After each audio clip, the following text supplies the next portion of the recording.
अरे भाग्यवान, मेरे जूते कहाँ रखे हैं? मुझे बाहर जाने में देर हो रही है। तभी मालती कमरे में आती है। ये रहे आपकी जूते। मैं इन्हें साफ करने के लिए ले गई थी। अरे वाह, तुम कितनी समझदार हो। मेरे बिना कुछ कहे ही सारे काम कर देती हो। तभी मालती झिझकते हुए रमेश से कहती है, सुनिए जी, आपसे एक बात कहूँ, बुरा तो नहीं मानेंगे ना? अरे नहीं नहीं, बेफिक्र होकर कहो। शादी से पहले मैं अपने मायके में नौकरी करती थी। मैं चाहती हूँ कि अब मैं फिर से नौकरी करना शुरू कर दूँ। वैसे भी सारा दिन घर में बोर हो जाती हूँ। देखो मालती, तुम्हारे नौकरी करने से मुझे कोई ऐतराज नहीं है, लेकिन तुम्हें एक बात बता दूं, हमारे खानदान में आज तक कभी किसी औरत ने नौकरी नहीं की।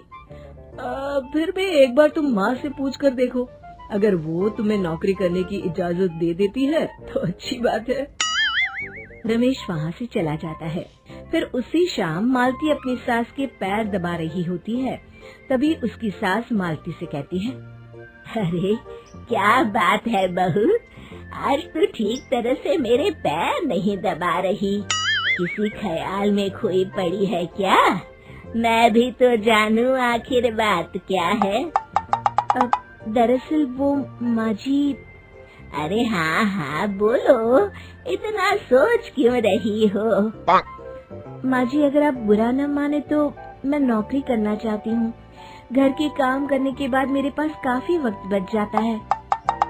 मालती की ये बात सुनकर उसकी सास गुस्से में कहती है, अरे बहू, तेरी तबीयत तो ठीक है ना? आज ये कैसी बहकी बातें कर रही है? भला हमारे खानदान में आज तक कभी किसी औरत ने नौकरी की है जो तू नौकरी करने की बात कर रही है, हैं? अरे बहू, तू क्या रिश्तेदारी में हमारी नाक कटाना चाहती है?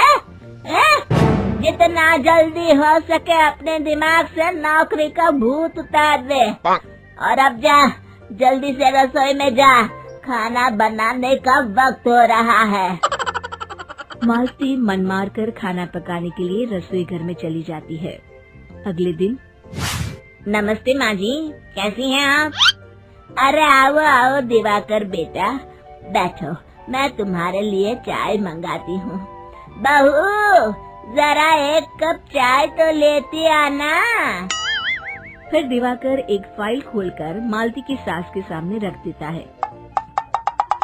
ये देखिए माँ जी, ये है पिछले महीने का हिसाब और ये रहे मुनाफे के रुपए। एक बार हिसाब देख लीजिए और इन कागजों पर अपने दस्तखत कर दीजिए।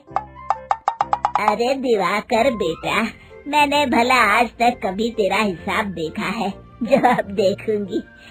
ला बता, कहाँ दस्तखत करूं?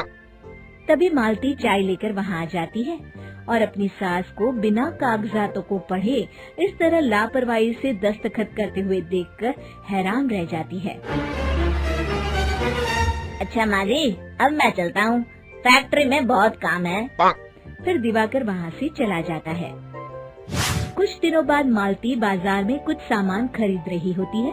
तभी एक बूढ़ा आदमी उसे आवाज देता है, अरे मालती बेटी, कैसी हो? मुझे पहचाना? मैं तुम्हारी कंपनी में मुनीम का काम करता हूँ। हाँ चाचा जी, मैं आपको बिल्कुल पहचानती हूँ। कहिए, कैसे हैं आप? मैं तो ठीक हूँ। कंपनी में कुछ भी ठीक नहीं चल रहा, यहाँ तक कि हमें ठीक वक्त पर तनख्वाह भी नहीं मिलती। ये आप क्या कह रहे हैं? अब क्या बताऊँ, आप लोग तो कभी हिसाब किताब देखने दफ्तर आते नहीं। मेरी मानो तो एक बार आप लोग दफ्तर आकर सारा हिसाब किताब देख लो, आपको असलियत पता चल जाएगी। अच्छा बेटी, अब मैं चलता हूँ, देर हो रही है। फिर वो बूढ़ा वहाँ से चला जाता है। वहीं दूसरी तरफ मालती घर पहुंचकर अपनी सास को सारी बात बताती है। तभी वहाँ रमेश भी आ जाता है, लेकिन मालती की सास मालती की किसी भी बात पर विश्वास नहीं करती। तभी रमेश कहता है, अरे माँ, बिना आग के कभी धुआं नहीं उठता। जब मालती इतना कह रही है तो हमें एक बार दफ्तर चलकर देख लेना चाहिए। वैसे भी हम लोग काफी दिन से अपने दफ्तर नहीं गए हैं। इस तरह किसी एक आदमी के भरोसे काम छोड़ना मुझे भी ठीक नहीं लगता। अगले दिन वे सभी अपने दफ्तर पहुंचते हैं और सीधे दिवाकर के कैबिन में जाते हैं। अचानक सबको एक साथ देखकर दिवाकर चौंक जाता है। अरे माँ जी, आप सब लोग अचानक यहाँ कैसे आ गए? अगर कुछ काम था तो मुझे एक फोन कर दिया होता, मैं आपके घर आ जाता। तभी मालती की सास कहती है, अरे दिवाकर बेटा, आज मैं हिसाब देखने दफ्तर आई हूँ, जरा मुझे पिछले 6 महीनों का हिसाब दिखाना तो बेटा। दिवाकर घबराते हुए हिसाब की फाइल मालती की सास को देता है। मालती की सास फाइल लेकर मालती को देती है और कहती है, ले बहू, देख ले हिसाब। मालती फाइल को बड़े गौर से देखती है और अगले ही पल उसे सारी गड़बड़ी समझ में आ जाती है। वो अपनी सास से कहती है, माँ जी, मुनीम चाचा बिल्कुल सही कह रहे थे। हमारी कंपनी में पिछले 6 महीनों में जितना मुनाफा हुआ है, हमें उसका आधा पैसा भी नहीं मिला। यूँ समझ लीजिए कि 1 रुपये में सिर्फ चवन्नी ही हमारे हाथों में आई है। मालती की बातें सुनकर मालती की सास गुस्से से दिवाकर को पूछती है, क्यों दिवाकर, मेरी बहू जो कह रही है वो सच है? दिवाकर समझ जाता है आज उसका भांडा फूट चुका है। वो गिड़गिड़ाते हुए कहता है, मुझे माफ कर दीजिए माँ जी, मैं पैसों के लालच में अंधा हो गया था। अरे वाह दिवाकर, तू तो 1 नंबर का चोर निकला। इतने दिनों से मैं तुझ पर आंख बंद करके भरोसा करती रही और तू मुझे ही चुना लगाता रहा।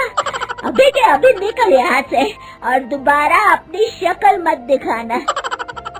दिवाकर वहाँ से भाग जाता है। मालती की सास मालती को शाबाशी देते हुए कहती है, बहू, आज मैं समझ गई कि पढ़ाई लिखाई हमारी जिंदगी में कितनी जरूरी है। मैं बहुत किस्मत वाली हूँ जो मुझे तुझ जैसी बहू मिली है।